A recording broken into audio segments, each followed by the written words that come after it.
This is Andrew Kramer bringing you a complicated revision of a penile implant. Urology Associates, Cape Cod. This gentleman comes in, he needs a revision. He's from Ohio and has driven all the way over here to get a revision because not just any revision, he's had his bladder removed. He's got an orthotopic neobladder. So, talk about an abnormality to his sort of pelvic anatomy, but penile wise, he's got in an old Titan. I know that. I'm going to expose it, and I can just stick with the sort of scrotum and penis. I'll be just fine. The pump has something brown inside of it. What I believe it is blood. There was a leak in the implant. There's the leak right there, as you see it there. Blood gets into it, and blood can turn brownish in color when it's old. And I believe that's exactly what happened. Is there's a hole in the implant, blood gets in, blood, so that hemoglobin sort of turns rust or brown colored. So implant comes out. The ranker's right there, the pump tubing junction.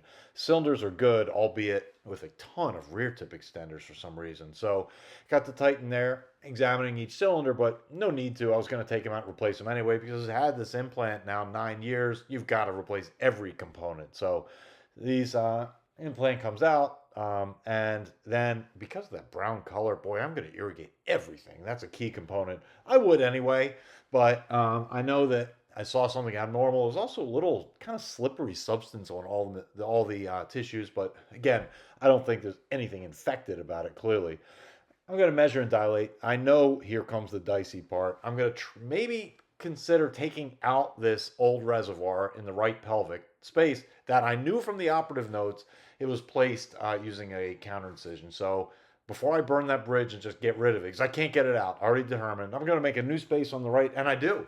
I was able to get into the pelvis, avoid the neobladder, avoid anomalous blood vessels or anything, make a new space on the left, decommission the right, and that's a decision that the drain and retain is widely accepted now. Not infected. That reservoir is not going to cause any mischief, provided you can put a new one in on that left side, and I do.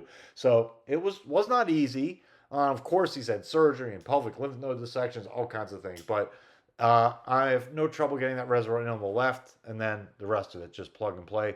Cylinder in on the right, cylinder goes in on the left. You're going to see, again, this is the third in a row of the 24 centimeter implant. He's also got two rear tips for a total of 26. So just a fantastic length he's got. I'm going to show you just how good it looks in a moment when I pump it up. So pump and reservoir, everything is all connected now. Cylinders are live. And I'm going to pump it up, not just to kind of for the video, but to prove intraoperatively he's got a working implant. Everything works. No buckling. Tips are where I want them to be. Cylinders are appropriately placed. And everything works. I've seen some cases where the pump jams, doesn't move fluid, something's defective.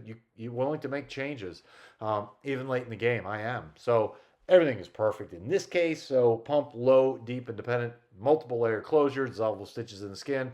I think he should be healed in really good time. He's leaving post-operative day one. Back to Ohio. Wife is driving, and he's got a high pain threshold. He's going to be fine. Andrew Kramer, Urology Associates, Cape Cod. Thank you.